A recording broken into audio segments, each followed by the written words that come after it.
Good afternoon for those of you on the East Coast, and good morning for those of you on the West Coast. My name is Joanne Butcher. Welcome to my podcast, which is called The Filmmaker's Life. And for those of you who haven't met me before, I started The Filmmaker's Life back when COVID started, because I thought, oh, I can catch all my friends and they won't be flying around the world or on set. So I started out interviewing my friends who were in the film industry, and then we just had so much fun, we just kept going. So we talk about how filmmakers have developed their careers, and the thing that I think is the most fun about doing this, talking to many filmmakers, is that we have become very, very clear that there's no such thing as one size fits all. There's no one path for everyone. And so independent filmmakers are doing it their way. So I want to introduce you today to Martina Webster and Dalea Faulkner. And for some reason, I can't change. Oh, that's really odd. Emily, I'm not quite sure why. Maybe, oh, because you have to be the host. Because can you pin, thank you, have all three of us on camera. Thank you very much, Emily. She's doing a lot of things all at the same time, but I can't do it from here. So Dalea and Martina work together, and we've never had a team like this. So I'm going to ask you my first question. I always ask, and whoever wants to answer first can answer, but my first question I always like to ask is, when did you first know you were a filmmaker? Whoever wants to jump in. Wow, so that's a really good question. I've kind of always been interested in the arts. And I remember when I was about 10 years old, my family took this little trip to Germany to see family. And I was having my dad do this like video in the place we were staying, and I was directing him and calling the shots and saying, okay, you got to stand over here, and then mom, you'll enter. And so I was directing a film and I didn't even realize it. But I think back to it, I'm like, wow, okay. So this has just kind of always been part of my life. How old were you when you? I think I was about 10. I could have been 11, but it was somewhere around that age. Very young, telling everybody where to be and where to stand. And Yeah. great, that's great. Martina, what about you? When did you first know? Well, I was sort of always involved in it. When I was a dancer in Austria myself, I was on television several times. And then when I moved to the States, I was in commercials and music videos. And then when our daughter was born, she was maybe 4 or 5 years old. She put her hands on her hips and she goes, I'm going to be a movie star. And we said, okay. So we let her try it. And boy, she loved it.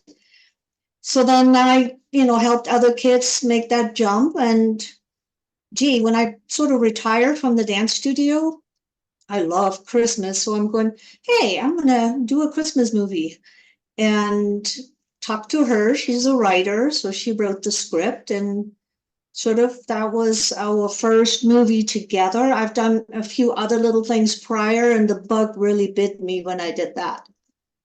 So that's a very interesting thing to me. If a child says to you, I want to be a movie star, how can you help them achieve that? Well, I mean, I wasn't really all that keen about, kids in film. So I was very much a hovering mom when she was on the set. But it was really something she loved. And I remember she did, I think it was a Spiegel catalog, photos. She was a Crayola kid. And just watching her in front of the camera and loving it, I knew that this is really something she wanted. Unfortunately, I believe when she hit third or fourth grade, I don't quite remember because we lived 2 hours from LA.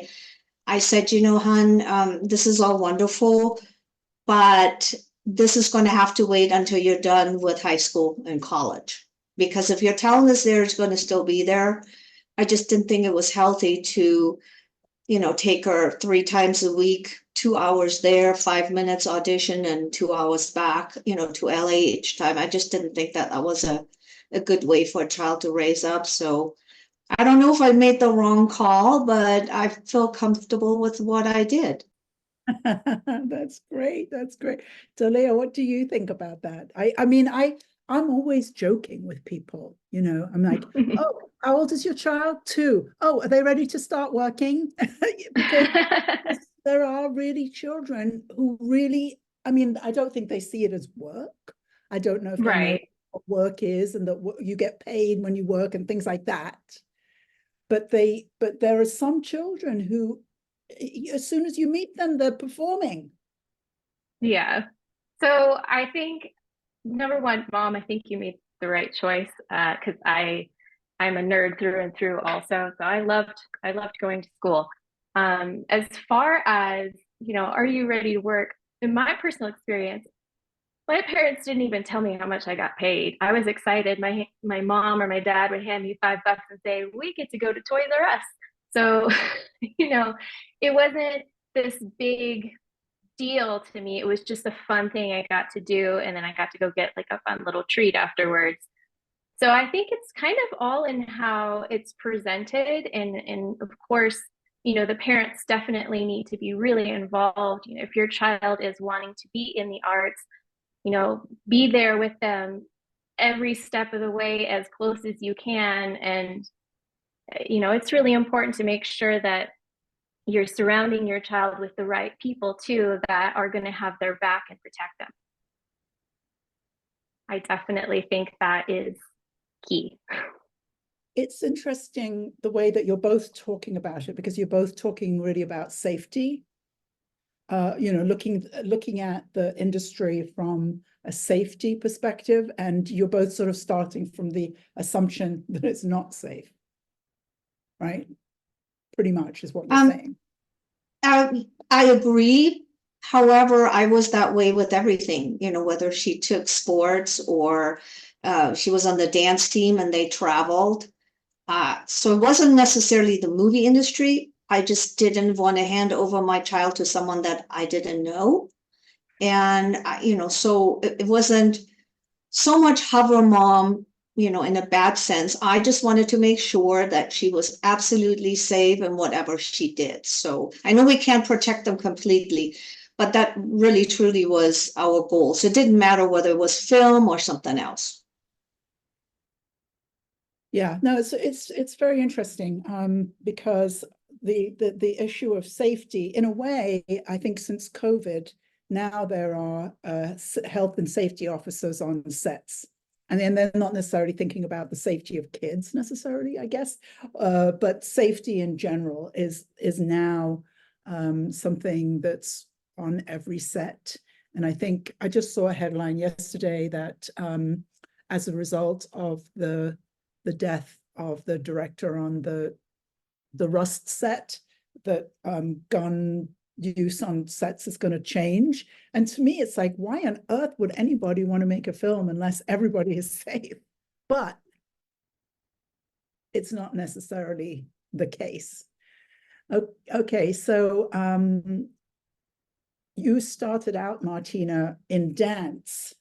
And then how did that transition into the other sides of film?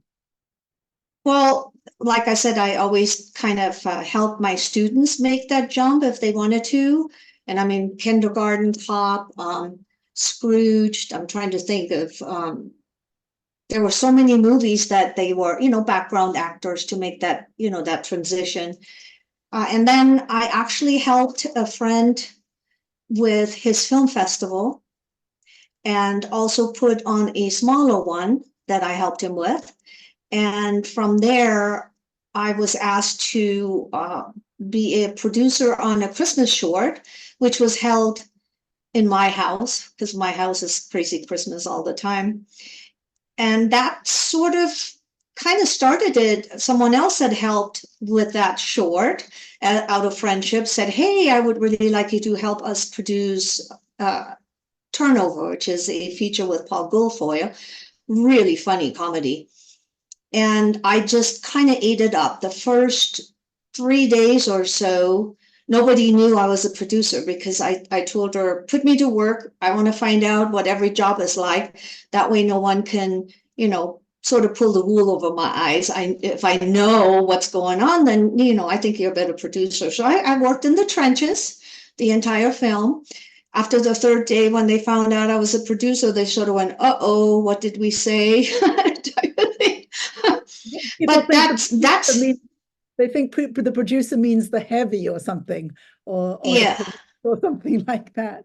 So I don't know what they were thinking, but yeah, it was pretty funny. But that's actually how I got started, and from there, I did a couple music videos for. I want to go back. We went way too Okay. fast. So the short. How did you get involved in the short, even? Well, again, it was a friend, and she asked my opinion because she knew I was Christmas crazy for decorations, and she wanted to decorate a studio or a house in LA. And I told her, I said, no, you guys come to my house and film. She goes, oh, we have to bring the entire crew. I said, trust me, just come down. So she came down for a weekend, and she walked in and she goes, oh my God, I don't care what we need to do. Yes. So literally the whole outside, I mean, I had the computerized lights outside, and I changed the toilet paper if I could. It's it's true, right, Dalea? I am Christmas crazy. I bet they have Christmas toilet paper. They do, but it's a little rough, so nobody likes that. Nobody likes it. Well, there's a new business for you to start. So what you're really telling me, Martina, is you're Christmas crazy. Absolutely, yes. Absolutely. Okay, full on. Absolutely. And so I just think that's great. So somebody's Christmas crazy, so now let's make a film about it. I mean, Yeah. Makes total sense to me. So they came and they made the short at your house. And correct. And it was quite interesting. How did you end up being called a producer on that? Well, because I literally helped her arrange everything. I made sure the crew was put up, cut the food. So all of the things that needed to be done to make it work at my house is basically what I did. Right. And then the person working on the set with decorations also was Linda Palma. She's the director, but she did it out of friendship to this person, Don Fields, that did Evie's Christmas Gift. So when Linda and I worked together, I had no idea she was also a director. And then it ended up when she started Turnover, she goes, Martina, you've got to be one of the producers. I just love, your energy and how you do it. And of course you're flattered, but you're going, I don't know if I can do that. And then I just jumped in. It's really a funny thing. I talk to filmmakers all the time. And often I'll talk to a filmmaker who thinks they're a director, they think they're a writer, they think whatever. The last thing that they think about themselves is that they're a producer. But I can see a producer a mile off. I can see a producer, and they may never have produced a film before. Right? But I know when I'm talking to a producer. Dalea, what do you think about what I just said? I think that it has a lot of merit, and I totally agree. So when I think of producing as a producer, it's actually been part of my life forever. My mom has always put on events. She has organized pageants and all kinds of things, and I've been part of that, by proxy. I mean, I'm her daughter, so I'm at these events too. And learning how to put on an event, making a film is an event.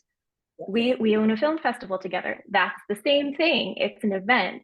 And so being able to coordinate and take charge and know, like, this is going there, these people have a place to stay, everybody's getting fed, we're all taken care of, we have a location, securing all of these things, you can see it in people when they are, when you first meet somebody and they carry themselves a different kind of way, or you can see how they organize their thoughts and the way that they talk.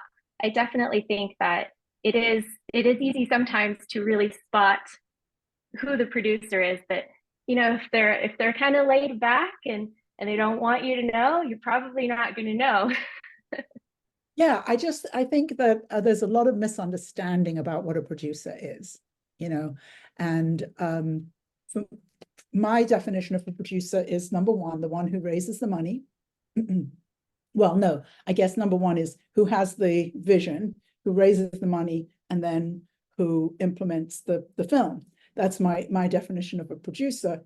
But sometimes I have clients who've never actually made a film before, but they know how to implement a project from beginning to end.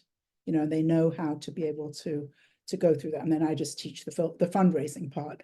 But I think it's probably true of all the arts, but people who haven't done it think that it's somehow glamorous. And I could definitely see that too. Because when I produced my first film, I was like, Mom, no, I have no idea what I'm doing. And then when she explained to me, you've already done this before, it just looks a little bit different. And so when you think about, kind of like the nuts and bolts of it all, it isn't as glamorous as people think. It's very paperwork, cut and dry, and making sure you have the right team. Paperwork, nuts and bolts, management, team management, all of those things. So when your mom said for you to make that film, what was that first film? Was it a short? Was it a feature? What was it? It was a feature. It was the Christmas movie that she's like, hey, I need you to write a feature. It's called #Blessed. And actually, our cinematographer, I can see him. He's here on the call. Ricardo, I see you. Amazing job. But yeah, that was the first feature that my mom and I did together, and the first screenplay I'd ever written. So it was very rip off the Band-Aid and like jump all in. Okay, here we go. We're gonna do it. And so now that I've met you, and now I understand about the whole Christmas, because they're just people who are just really, really crazy about Christmas. And yes. Now I know that that's who you are, Martina. It makes total sense that you would be making Christmas movies. Was this for both of you working together? This was your first feature working together, is that right? Yes, it was, and won't be the last. I love working with my mom. We make a great team, and she's a lot of fun to work with. Yeah, #Blessed is the movie, and so you have to watch it. It's super fun, and there's so many. I loved all of the shots of I'm not sure what they called it, but it was kind of a Christmas fair that they went to. Yeah, so that actually happened locally.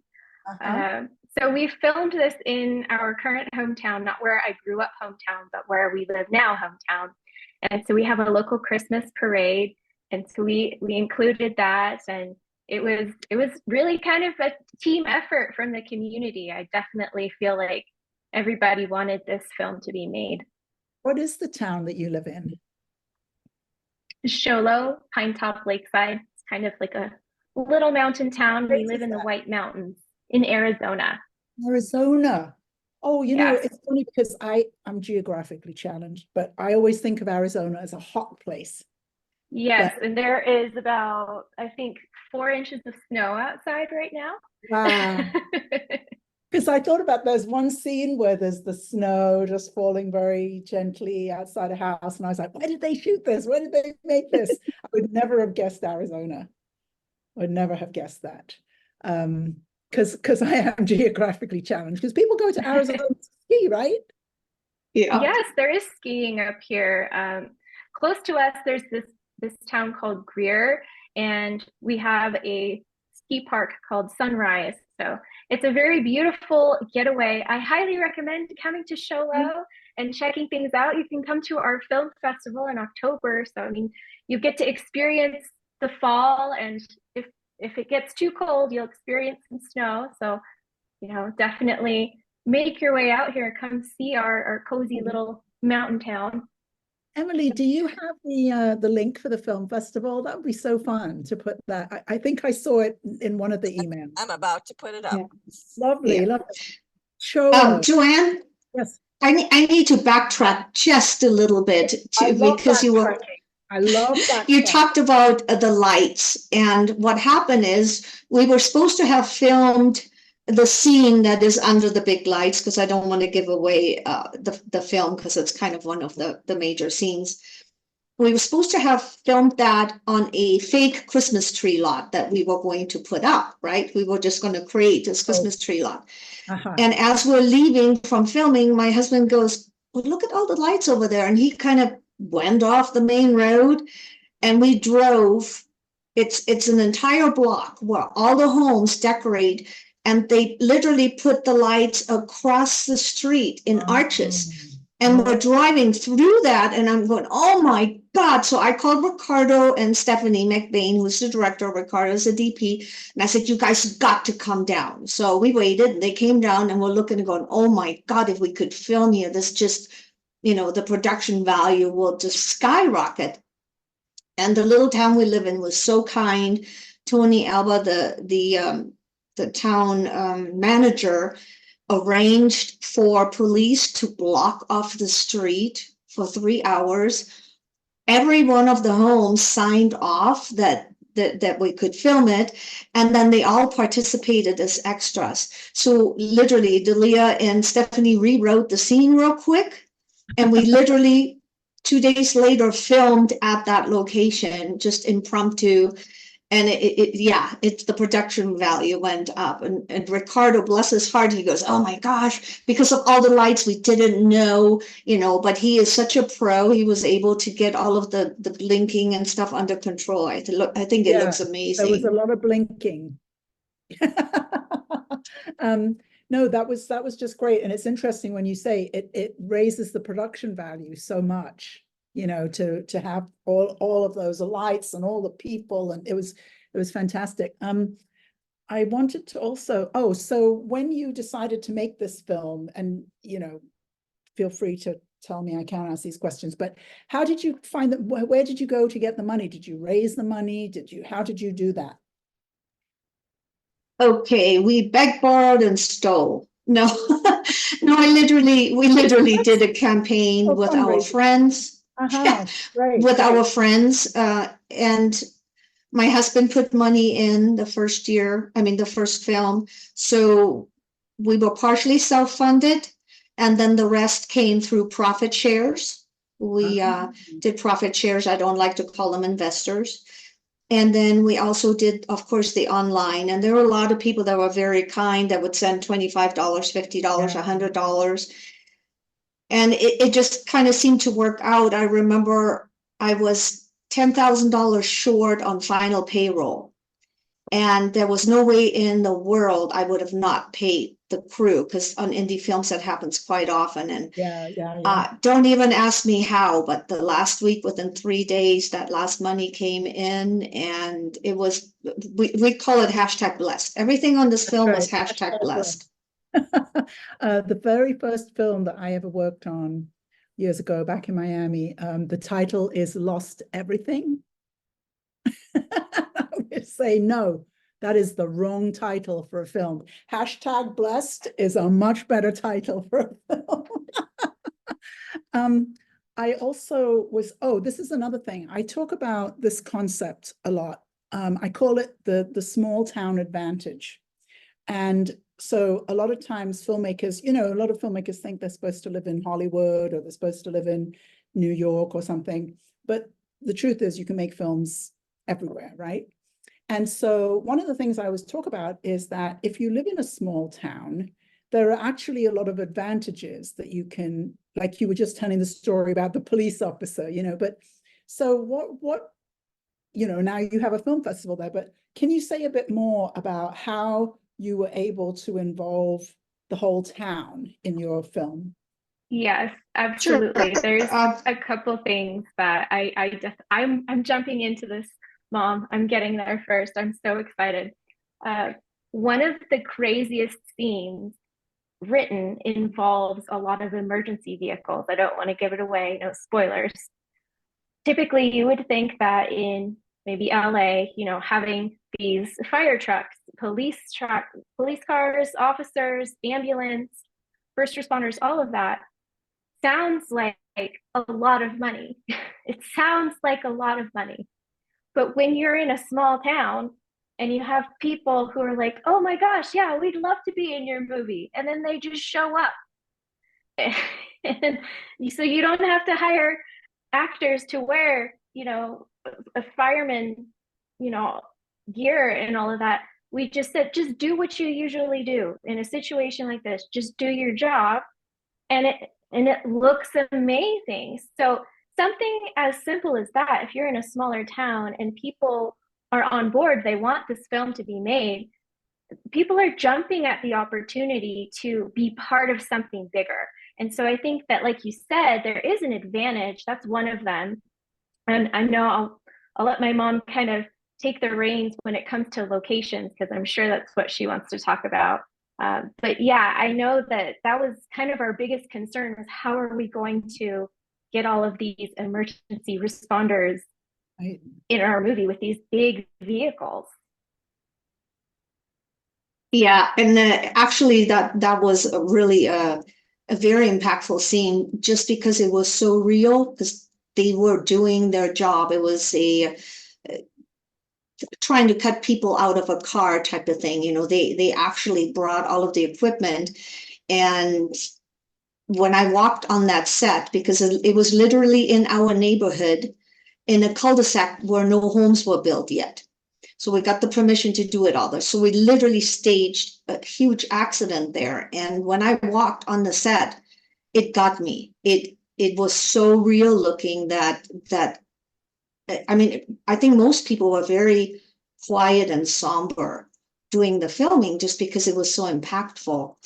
And one funny thing happened. So I had the chief of the fire department stood next to me, and he goes, ma'am, you might have to reshoot those scenes. And I said, oh, how come? He goes, well, all of the firefighters, they had their their visors up.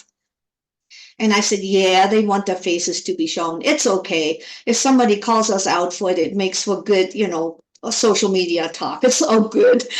But all of the firefighters were doing all of the grinding and everything. They all had their visors up. What was the point he was trying to make? Did he feel that they shouldn't have shown their faces? Because in a real situation, they'd have their visors down. Oh, I see. Oh, I see. Yes, yes, yes. When they would be actually at an accident scene. Yeah, grinding, or they would have the visors down, and they all have them up. He was bringing up a legal issue or something. I missed. No. But I mean, we had the fire department, we had the ambulance there. I mean, everyone just free. I think we still owe them a pizza party. That sounds like fun. Yeah, but it was really great. It was, like I said, somber, but yet funny when he came up to it. And I'm going, yeah, it's cool. It's all right. Nobody's getting hurt. And then in terms of what I call the small town advantage, what about press and marketing? How does that work with when you're making a film, or even when you're making a film festival? How does that work in your small town? You're muted, Martina. Oh, sorry. The local people are really, really supportive. So all of the media, we have some magazines and the newspaper, they were covering it. They're still covering it. They're covering the film festival. So that support, I think it's much better than if you're in a larger town. I guess the only bad thing is don't do anything wrong, because everyone will know. I also like partnering with the local businesses. That's how we got many of our locations for filming as well, in making sure that their business was featured prominently, that their logos and designs were located, you could see them prominently. And just even featuring some of the business owners as extras. There were lots of fun little things we got to do that it felt more, like family. And I don't know, I think it adds that little special something, when you work together with people. And yes, it's business, but at the same time, it doesn't feel that way. And I think that the way it feels makes all the difference when it comes to your project. Absolutely. And the whole film has this it's so warm, right? It has such a warm feel. So I can imagine when you're working, especially working in this small town, that you're carrying that to everybody. And I wanted to ask, so since you made the film and since it's been out in distribution, how are you reaching audiences? When I think about this film, and I sent out a special email to my clients, because I have a lot of clients who say, I want to make a Christmas film, or they say, I want to make a faith-based film. Do you call #Blessed a faith-based film? Would you call it a faith-based film? Yes, I would, because our main goal is not, I mean, yes, Christmas, but truly our motto is movies with meaning. So it doesn't matter what type of film we make. It's not that the other films aren't any good. I love watching other films that have a certain, pattern to it. I don't want to mention names, but I just want our films to have just that. Mention names. Like I love watching Hallmark, but they have a certain pattern. Like our film would be too dark for them, because we do touch on, we do touch on mental health. So, but that's the portion, I think, if you cleverly hide it in the script, so you're touching on the subject and you're bringing it to light, but you're not hitting people over the head with it. So the movies with meaning is really important to me. Could I make a horror movie? Yeah, but it's not in my interest. It's not what I want to do. And, we have them at the film festival and I appreciate all the art, but I personally would not do it. So to me, it's really, really important that there's some sort of deeper meaning in the film other than just entertaining you. So would I call it faith-based? Yes. As a matter of fact, Up TV took the film and it's under their Faith and Family. And I believe the only problem that was in the film we had to change, at one point the actress said, "Oh my God, I can't believe it." And they wanted that to be changed, and the actress wasn't available, but Dalea sounds like her, so we recorded her saying, "Oh my gosh," and we just replaced that one line. Yeah, but I think that was it. Recently, I went to the International Christian Visual Media Market with one of my clients, and it was just such an education. But we discovered that there were all these distributors there, and some of them said, "Oh, we're not looking for Christian, we're looking for inspiring." And some said, "Oh, we're definitely Christian." And then some were like, "We are evangelical, biblical," and there was like all this big range, So when you've been looking for distribution for your film, what did you learn, or what markets are interested in #Blessed? So actually we were approached pretty much immediately by some of the bigger companies like Gravitas Ventures, which I rejected because I rejected them 3 times, if that makes you feel good. I joined a Facebook group and learned a lot about distribution, what to do and what not to do. So I wasn't necessarily looking for a specific genre market. I was looking for a specific distributor that was had been in the business, but that was honest. And because I saw too much where people got ripped off and didn't really get a dime for their film. And just so everybody knows, I always say I'm a business coach. I'm not the military, so I can't go to my client's house with a gun and tell them what to do. But I would never let any of my clients do business with Gravitas Ventures. And one of my clients made a fantastic film documentary about PTSD, a veteran with PTSD, and he had a deal with Gravitas Ventures before he met me. And he will never see a penny for that film, for that superb film. And he has no access to the film for 10 years. Yeah, and that's the problem. Most distributors want, they usually start out at 15 years, but then they go down. They want the film for that long. They will never sign a performance clause. You never see an MG. So I knew what I was looking for, but I was also very much aware of the fact that we didn't have, the top A-listers in our film. Right.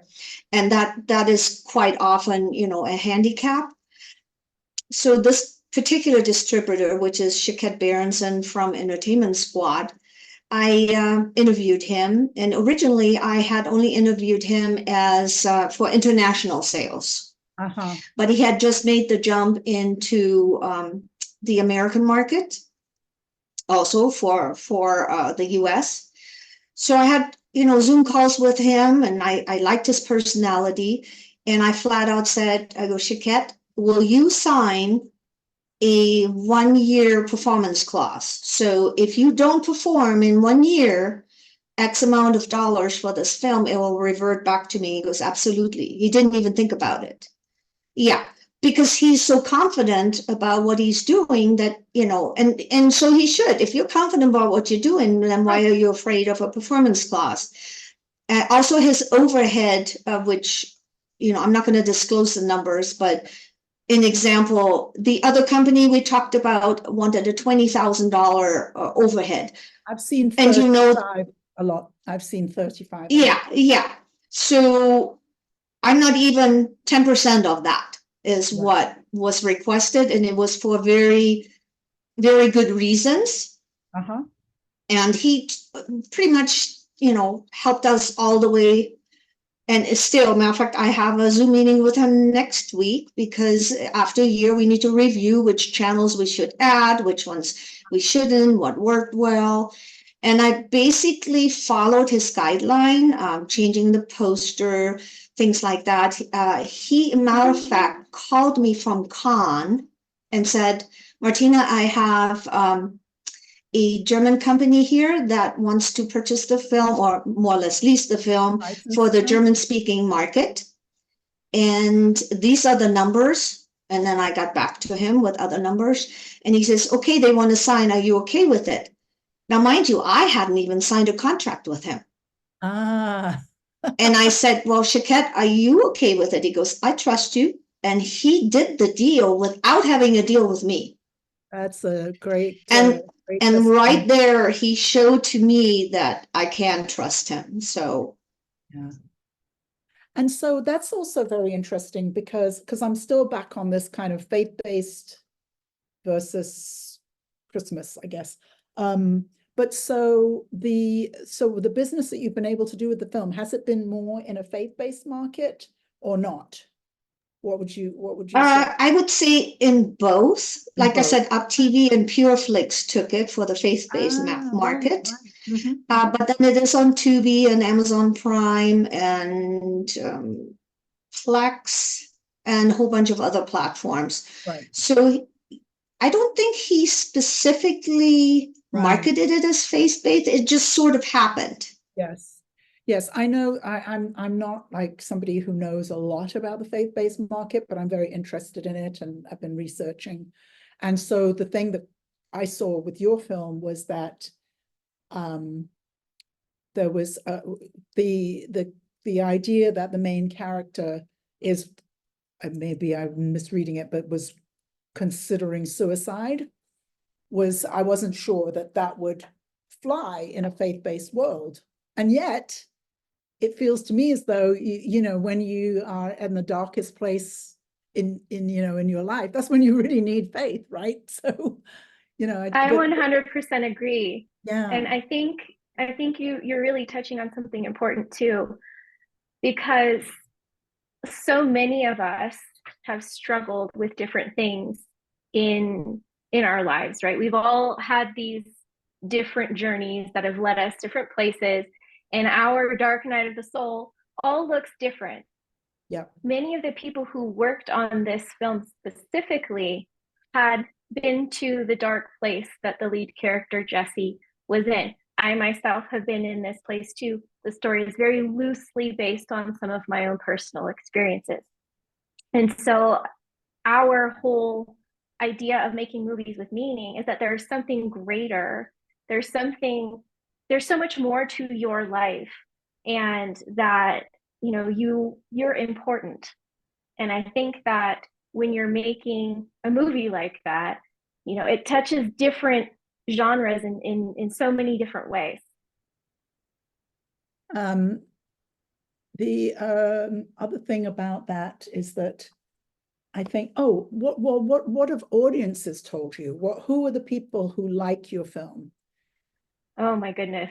When we were doing the film festival circuit, many people would come up to us after the screening and have long conversations with us and they would tell me personally their story because they found out that I wrote the script and much of it was my personal experience. And they would tell me their life story.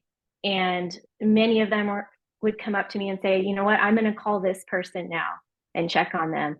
Or thank you so much. I'm gonna go to therapy now. And old, young teenagers talking to me about mental health and social media, because that's also very much a part of the film, you know, comparing yourself to other people because everybody's showing the shiniest parts of their life on social media. We don't want to show when we are in our dark places because it's hard to look at for anybody. And so, yeah, I remember lots of teenagers would come up to us, especially in the screenings we did locally, and say, wow, you know, thank you so much. I'm going to share this with my friends. And so to hear elderly people, you know, great grandmothers and great grandfathers coming with their families and saying, wow, you know, this was really impactful. And then young children saying the same thing, it's kind of a pretty big span of audience taking in their own messages. How gratifying. That's really wonderful. I didn't think about this when I watched the film, but maybe this is a film that would do well in high schools. I would love that. Me too. I am actually hoping there's a lot of groups that are churches or even colleges that will take a film and put it into their film libraries. So I'm hoping that someday that can be done. Just finding the right person. Because I work with both documentary filmmakers and fiction filmmakers. So in the documentary world, it's very common to actually, because I'm always looking at money, but to raise money for what's called an impact campaign. And an impact campaign could be, well, we're going to show the film in 12 high schools once a month for the next 12 months. And you could raise money to do that. And this would depend on who you found, but to me, when you were talking, it just sounded like, wow, wouldn't that be great to have in high schools to be able to have that conversation with the young people who were in the film. Anyway, that's a very common strategy in the documentary world. I always like to say how ITVS, which is the commissioning arm of PBS, years ago, you go to their website and you could learn about what they called audience development. Then it became audience engagement. Now it's impact. And so what we're saying here is that this film could have an impact on teenagers. I mean, I felt very uplifted by the film. So everybody would have that experience of being uplifted, but then to be able to have it to open up to a conversation, you know, do you have a grandmother in your life? Do you have friends in your life? Do you have a stupid job? Whatever the thing is, but anyway, that's really that's something that's I think I could really see with the film. And then to have a mother and daughter filmmaker come along with it would be fantastic, I think. And then, so another question that I always have about faith-based films, or I would say this goes into the category of positive and inspiring. The first distributor we met at the Christian Visual Media Market said, we're not looking for Christian films. We're like, what? We're looking for positive and inspiring. So we were completely confused. But I've been told that faith-based films, American faith-based films, don't have audiences outside the US. So what are you finding there with your film? Well, I can only speak to the European market because, that's what we are when we're now discussing other countries next week. But my brother lives in northern Germany in a little town called Twistringen, and the local movie theater heard about the fact that this movie was done and that it is in Germany. And I had gone to school there, so of course they were super interested. And we kept the movie rights for cinema, so they only have the distribution for DVDs and online streaming. So nothing was set up for the cinema, and we sort of arranged it for them to show it. And the responses we got from that one movie theater were incredible because they think very different from Americans in Germany. It's just a different thing. And they were so happy. And over there it's called Jesse's Weihnachtswunder, meaning Jesse's Christmas miracle. And they picked up on that fact that the young people are really struggling with a lot of the, mental health, because the pressure on younger folks is so much higher than it was when we were that age. Truly, they have to learn twice as much history type of thing, and then keeping up with the Joneses and how all the brand names are always the most important. And I don't know, and I think that's stress, or even stress finding a job, or everyone is told you need to go to college, and some kids just don't want to go to college. They want to learn, a trade, but we don't have a lot of apprenticeship or trade schools here. So it to me, it was great to see that the Europeans picked up on the mental health, I think, much quicker than they did here, at least from what I could tell and from the responses. That's very interesting. Yeah. So I think that but I think that and Jesse's, what was it? Weihnachtswunder. Weihnachtswunder. So what did you come up with the German title? No, I did not. I did approve it. The distributor did, and they redid the DVD cover. Well, actually, we redid the DVD cover for them, and they really, really, I loved it. They just took a different twist on it, that we didn't look at. I mean, #blessed, but the original reason why we did #blessed is, as Jesse says, I'm #blessed. And then it was, I'm #blessed, the change of the meaning of the very same phrase, but they picked up on it completely differently. They just straight went into, I'm #blessed. So that was quite a difference. Yeah. I think the word blessed doesn't necessarily travel well. That's a difficult word. But yeah, Christmas miracle, that's well, and it's funny too, when we were coming up with the title, I will tell you, I got so much pushback on the title for #blessed.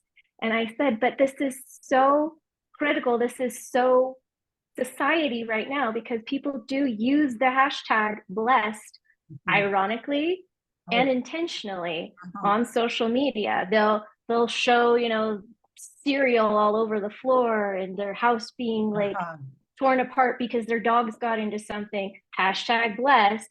And then, a family trip, or, my husband brought me flowers, #blessed. And so I really wanted to touch on the people are using it both ways.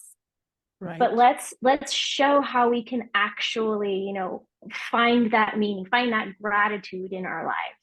Right.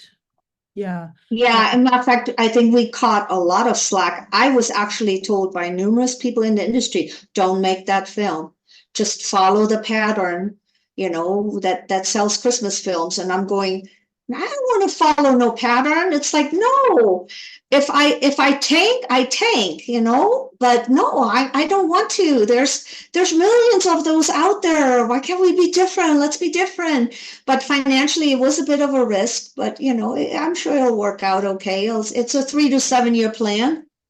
Yeah, the reasons I was told, I have a client making a movie called #, autistic while black. And I was told by a distributor, you can't have a movie start with hashtag, but you actually write out the word hashtag. She is using the hashtag, and that's what the distributor was objecting to.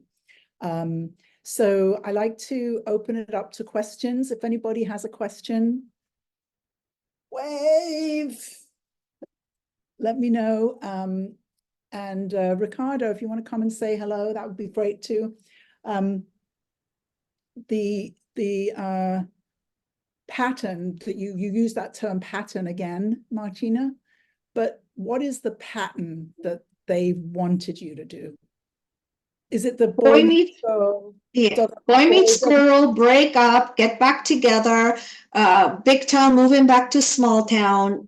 That's basically what the pattern is. Very simple, very, happy ending, but same old, same old. Yeah. One of my clients got hired to write a script for Hallmark. So, and it was probably a year's worth of rewriting, constantly getting notes, because it had to be more Hallmark, more Hallmark, more Hallmark. And the fee for that was $15,000, which I just think is shocking, shockingly low. But it is, unfortunately, it is, but there's, a certain amount that people get paid. I am now working, fortunately, through the Sholo Film Festival, met some other folks, and we're working right now with Sunset Pictures, who is on the Warner Brothers lot, and also they're going to be partnering with Angel Studios.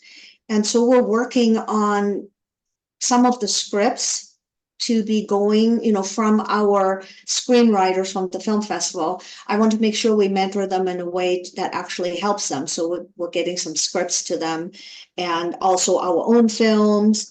And it's kind of eye-opening. And I have to say that most of the bigger studios that are smart, I should say, are going into the direction of feel-good movies. Yeah, not the pattern.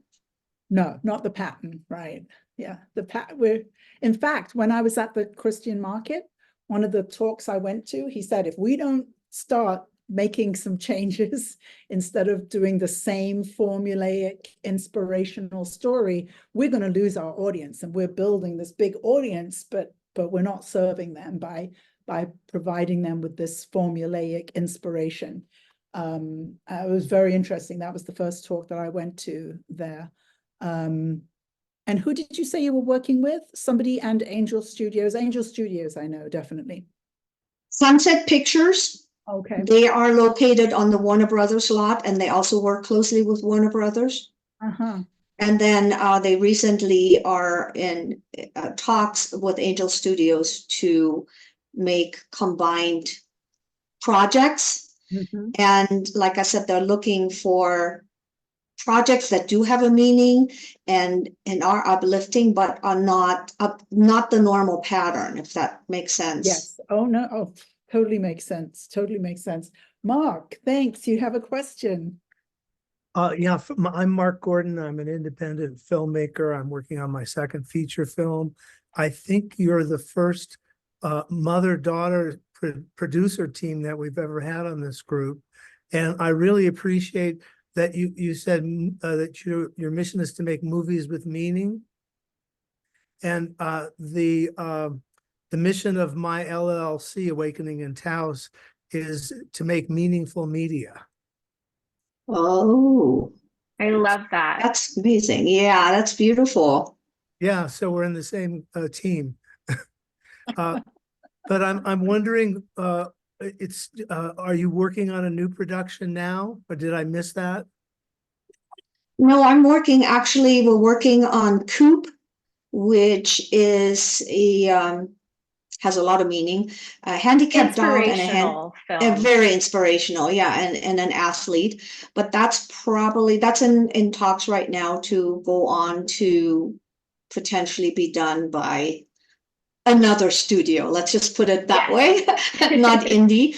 And I will always do what's best for the filmmaker and the script. Mm-hmm. And then we're working on our own, which is causing controversial things already. It's called The Christmas Witch. Okay. And I get people going, what do you mean Christmas and witch? Those are completely opposite.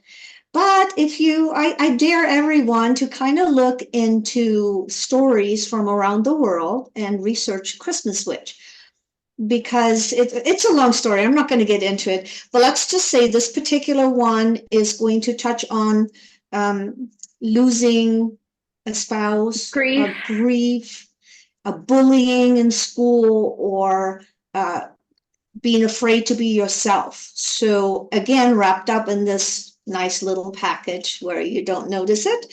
Then we're working on a children's movie called Ziggy and Moon. We're still finishing up funding for that.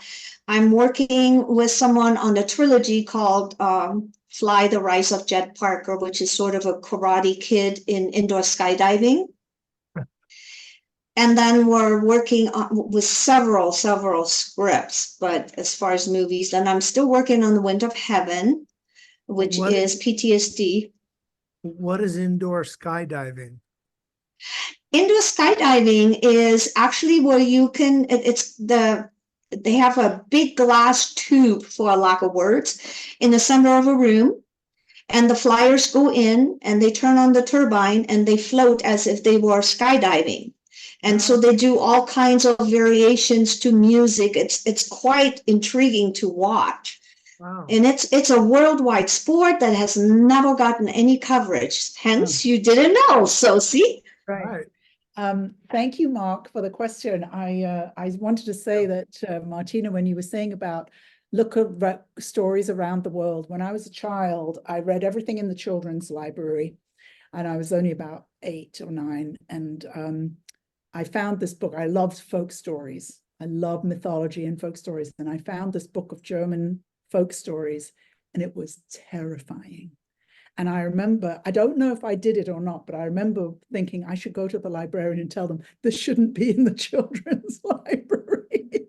It was that frightening because the original.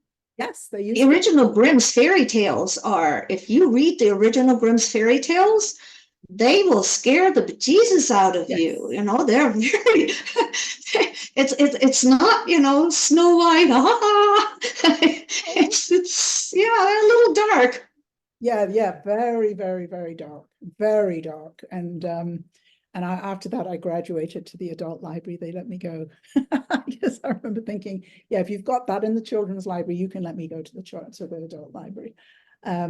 But I want to thank you so much. It was such a pleasure to meet you. Mark was correct, our first mother and daughter producing team. So good to hear all your stories. And anybody who would like to talk to me about raising money to make your film, that's what I focus on, money, business. Oh, then we definitely have to talk, because I have to raise a lot of money for our next projects. Yeah, let's do that. Let's talk. This was such a pleasure to meet you. Thank you for having us. We truly appreciate it. And now I want to see some photos. So grateful. From Cholo. Oh, why don't you need to come to the festival? Yeah, I think so. It's the third weekend in October, and we would love for you to come.